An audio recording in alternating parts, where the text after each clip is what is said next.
Welcome back, you lovely people, to another video. We're at Zandvoort this time in the Cup car, hoping for a good race after a week of troubleshooting technical difficulties on my PC. However, unfortunately, halfway through this race, all sound completely disappears from my Bluetooth headphones and I'm driving on visual clues and haptics alone. Thank God for haptics, because I would have spun and crashed numerous times if I didn't have them.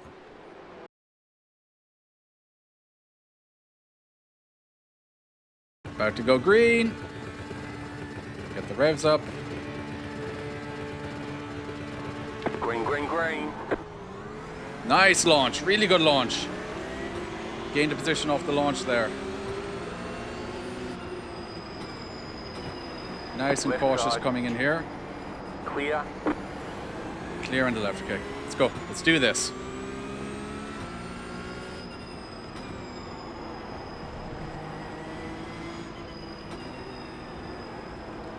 Going to be concentrating a lot on this race, as this is a tricky track. Lots of trail braking, tough car, as we got a car compromised on his exit. This is not an overtaking place. Some very, very strong guys in here. There's a 7K, I think 6.3K, and I think a 7.5K rating drivers in here, so they're going to be quick. See if we can just block off the car behind. Clear on the left. Car on your Okay, left. nice move by them. Still there, hold your line. Trying to block it off, but it looks like they're way better under the brakes. That's not me flashing, if you're wondering. They slightly outbrake themselves. Left side. It's not have Clear a on the collision. left.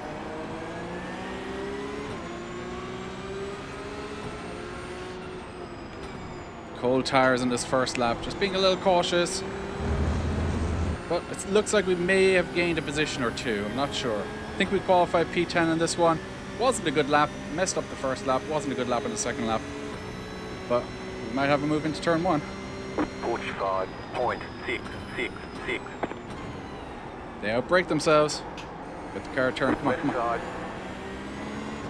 Oh, Clear. they ran wide, car is spinning behind. There's an incident behind.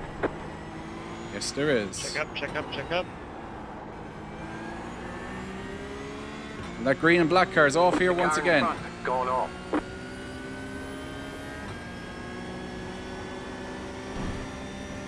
What happened to hold this one?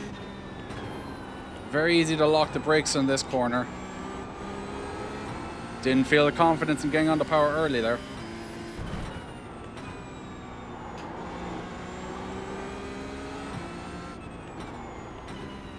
Bit nervous right now, and I'm not sure why. We're doing okay.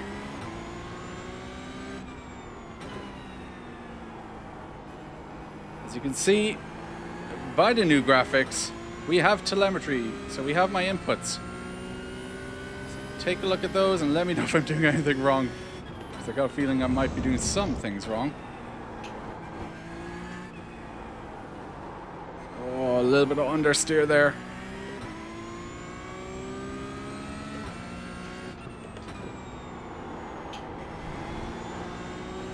Lap 2. Almost done. Let's try settle down. We're in 7th. Looks like we got a gap to Marcus in front of about 2 point something seconds. 37.626.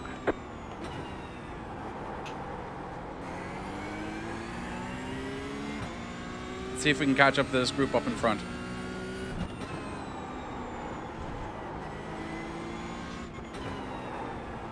Always indecisive about whether to take this corner in second or third.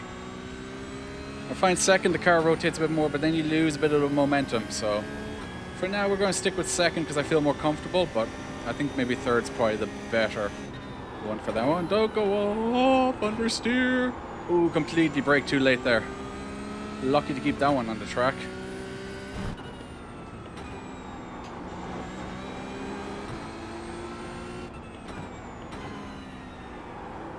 This is the section I really struggle with.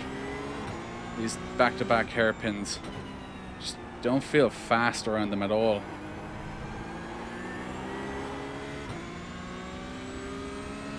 do like the first section. It feels very much like a roller coaster for the first sector.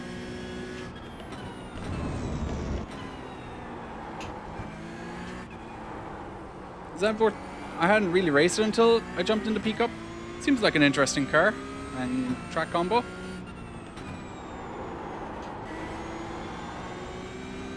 Very easy to lock a brake around this track. I tend to keep the brake bias at the default just because The car in P1. rearwards on those hairpins it tends to spin out. 37.5. That was your fastest lap of the session. I don't know what that lap time was. 37.5. That's not fast. Should be closer to nearly a second faster than that. But race pace is different than hot lapping and qualifying pace. I always find race pace to be a little slower just because you're being a bit more cautious. You don't want to go off track, you don't want to have a spin or an incident. I should be concentrating.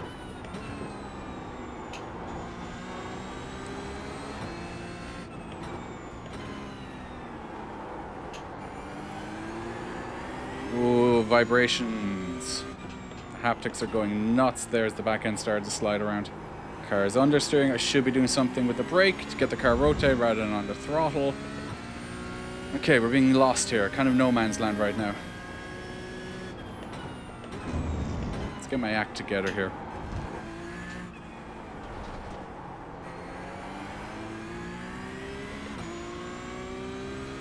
Could potentially be a top 5 here if I get my act together. I would love a top 5. It would be just great. 2.2k strand of field. I'll take a top 5. I'll even take a top 7. Top 10 even. Anything where I get a positive IR, I will be happy. 37.176. Just set your fastest lap of the session. Whoa, big slide. Bit too aggressive on the throttle. Need to calm it down a little bit. Concentrate, no mistakes, come on.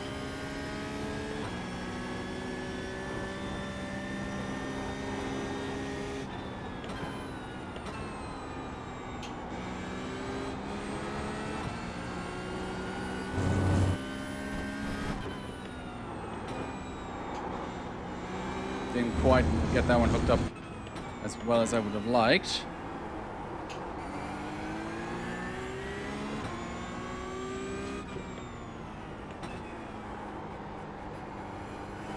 Again, I should be on the brakes there.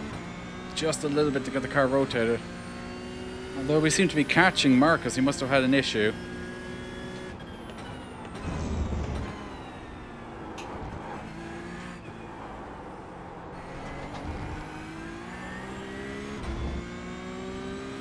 Very easy to lose the back end on that corner as well.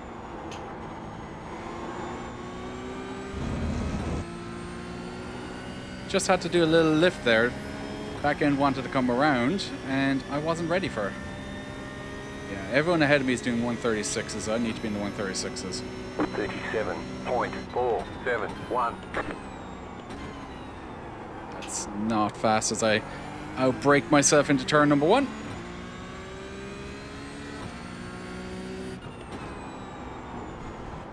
I don't know if it's the nerves or just being cautious, but I'm definitely not committing to some of these acceleration points. That felt a little better. Maybe not. Looking at the delta. Come on.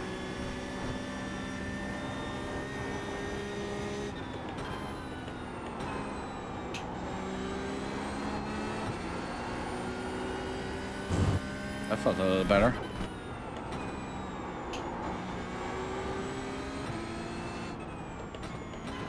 I feel like I'm braking a little too early there, and too early for the next corner.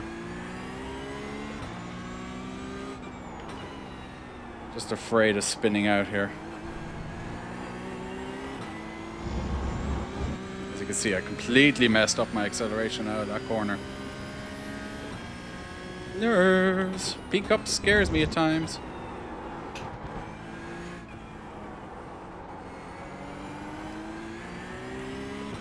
very different beast than some other cars. Safety net of like even the Formula cars with The leader is running. 35. that don't have 0.3, ABS. 4. They just feel a bit more planted, probably because they're a lighter car, not like a fully rear engine like the 911. But yeah, 37.318.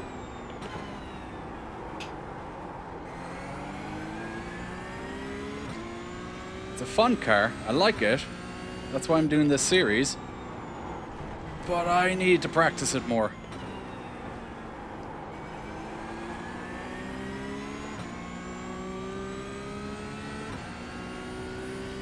Being Left 4 Dead here, kind of a no man's land. Must be a little bit boring for you guys, but let's see if we can get some pace back into us.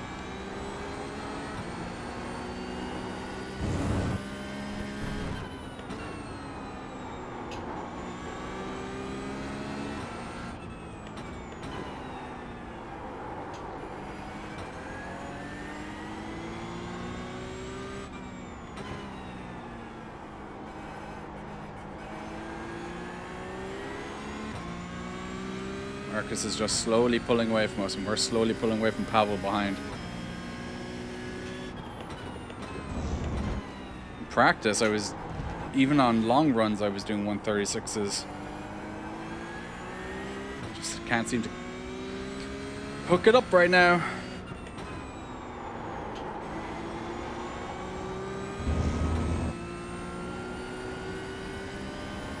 Gonna brake a smidgen earlier for turn 1, see if that makes a big difference into the first corner. 37.116. Just set your fastest lap of the session.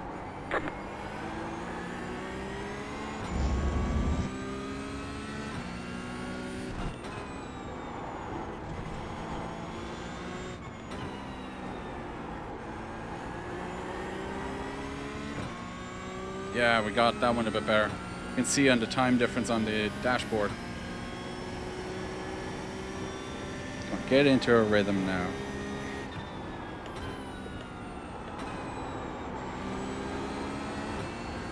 That also felt a little better. I don't know if it is because I'm not willing to take my eyes off the track to check the relative. Back in, locked up a little bit there.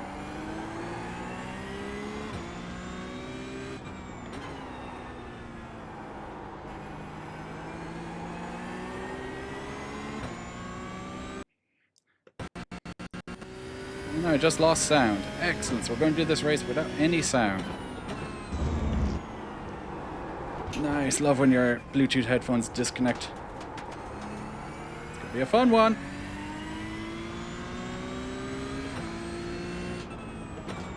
Let's see. This is really slowing me down. Can't listen for the tire squeal. Oh no.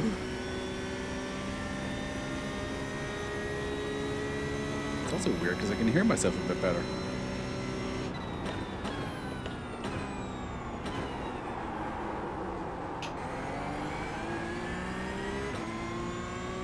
Oh, the joys of modern technology. I've had a lot of issues recently. iRacing, the MetaQuest app, OBS, pretty much everything you can think of has gone wrong, between stuttering when recording to disconnecting and reconnecting issues with my Quest, and then now Bluetooth issues apparently. And I have a fairly modern, fairly new computer too. This is not like I have a 9800X 3D on a gigabyte board, so that shouldn't be an issue. Just everything doesn't seem to be working right now. And I feel like I'm going slow. I'm having to really rely on my haptics. Thank God I have those. I feel like I'm being caught though.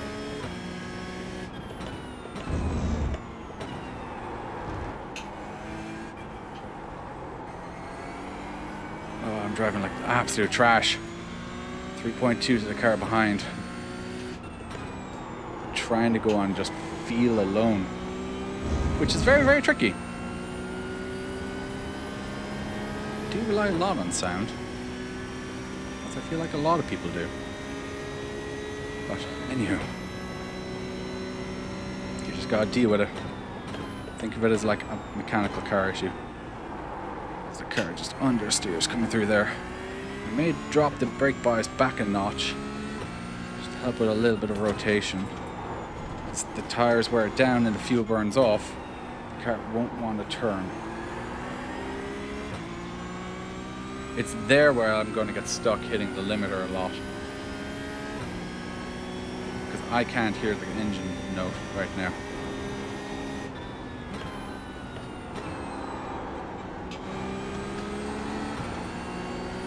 Kind of manage the engine coming out of slower corners when it starts to spin up because I've got the haptics on my feet. It's the gear shifts that are always going to catch me, especially when you're in a corner and the steering wheel just about covers it, like there, covers the lights, so it's tricky. Right now he's still above 3 seconds to the car behind, so we're somehow managing to keep him behind. Let's hope we can keep him behind for the rest of the race.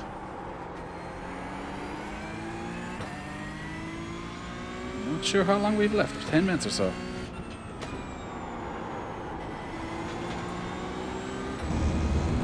Ooh, it's sweating already. This is a true test of my skill. I'm down a sense. 137 ones pretty consistently, so I'll take that. I will take a decent top 10 if I can get it, especially considering we're having technical issues. But I obviously we came into this hoping for something better, but yeah, it is what it is. That's life, that's iRacing, and that's just how the cookie crumbles at times. So just gotta keep going.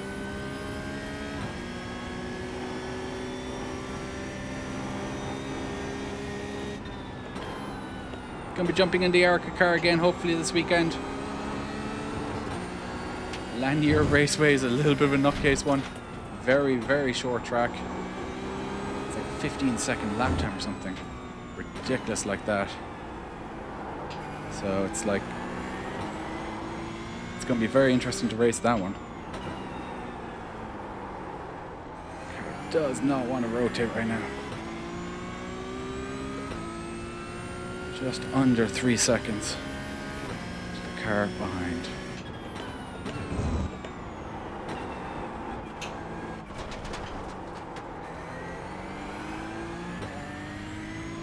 So much for Bluetooth technology.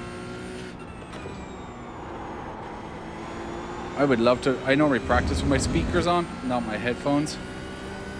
But that absolutely messes with the audio and messes with the recording of the mic. But you guys don't want to be hearing a double background of the engine note. I would love that right now. Ooh, that felt a little better. Come on, that felt a little better. Still doing... No, it's my fastest lap. I don't know what my previous lap was. I can't hear it. Anyway, it's definitely not faster than 37 ones. Car behind is still around that 3 second gap, but yeah. Recently got the Race Lab overlays installed for you guys to get a bit of a better viewing of the video, so you can see the standings, see fastest laps, see telemetry data, things like that. All the things you've come accustomed to seeing with other YouTubers. So hopefully you guys like that. I've been testing it out recently in VR because they've launched their VR mode, so I don't know if it really makes a big difference to me. I mean, I like the relative box is much nicer than the iRacing relative box, but I don't necessarily need to know my telemetry inputs. I don't need to know the advanced panel. Maybe in other cars, but this car you don't need it. The standings, it's nice to have. Fastest lap info is definitely nice to have as well, so you can see what everyone's kind of doing. But it's again, I don't know. I think we're on for our fastest lap of this race. Oh, he came pretty late. Let's see if we can hold out for a P7. I think somebody had an issue behind. So I'm understeering, braked way too late for that one. Maybe not. Looks like Pavel's still behind 3 seconds or so. I missed turn number 1. We've got about 5 minutes left in this race, so about 3 more laps, give or take. Let's see if we can survive 3 more laps. It's a good thing I've been practicing this track because I'm kind of in a rhythm right now. It's not my fastest rhythm, but I'm kind of in a little bit of a rhythm.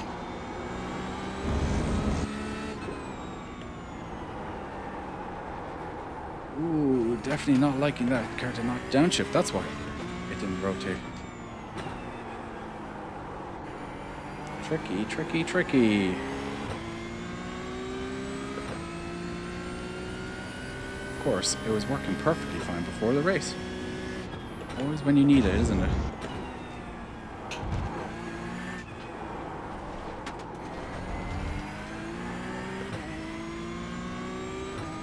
2.8.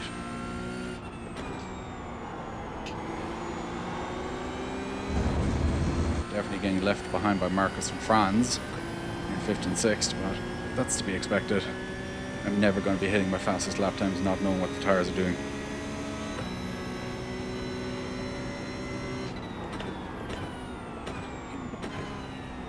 Really feel the haptics going, and that's the only indication that I have that things are about to lock up or I'm about to lose the rear end. Which, if you don't have them, I would highly recommend. They definitely give you an advantage over somebody who doesn't have them because you're getting more feedback than just sound alone or visual clues. So highly recommend them. I am running the Sim Magic, I think they're the HPRs, haptic reactors, and I really like them. Use them on SimHub rather than the Sim Pro Manager if you ever get them, because you can twiddle with that a lot more. There's a lot more settings. I like to change it up per car. Some cars I like to activate the vibration early to let me know I'm getting near the limit, and that allows me then to stay on that kind of early limit rather than being pushing and then, like the F4 car for example, I like having the information that I'm able to slide that car around. So yeah, being able to get that information as you're sliding the car is really nice, so highly recommend it. Also, when you're braking in the P Cup car, it's a very different animal than something like an F4. Sometimes I want to be able to get those vibrations to know I'm right at that limit, and sometimes on the F4 car I want it to let me know that I'm getting very close to that limit. So slightly different. The F4 comes on slightly later than the P Cup, because the P Cup I want to stay absolutely away from locking up, whereas the F4 I want to know as I'm about to lock up, if you get me. So yeah, highly recommend SimHub if you're going to go the haptic route. It does make a big difference, and I quite enjoy it. It's maybe not for everyone, but I enjoy it, so that's why I bought them. And ultimately, if it makes you faster, that's a good thing. Losing a lot of time to the car behind. Really weird sensation driving without sound. Hopefully I've only got like what, one or two more laps. Hopefully only one.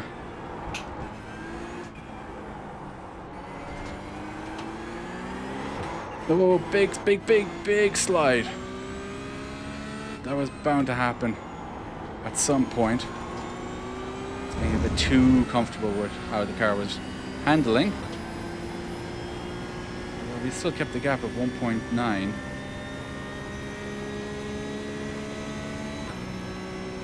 Could be 2 more laps then.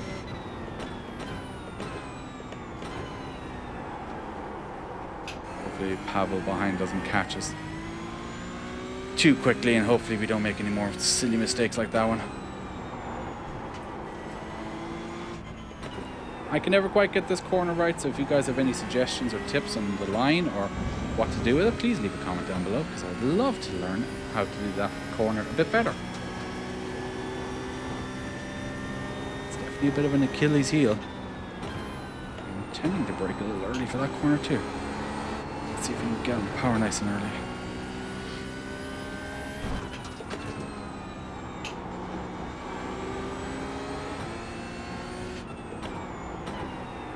Braked way too late there. Probably really shouldn't be pushing that hard.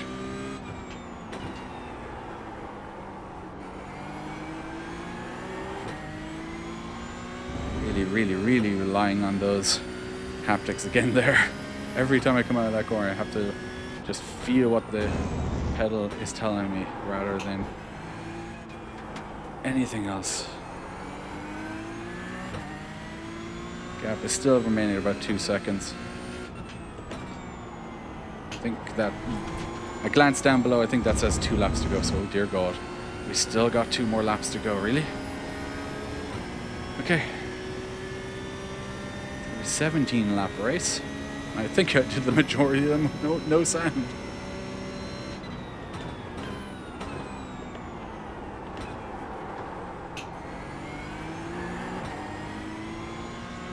Oh, that was the end of the race. Sweet! Looks like it was the end of the race.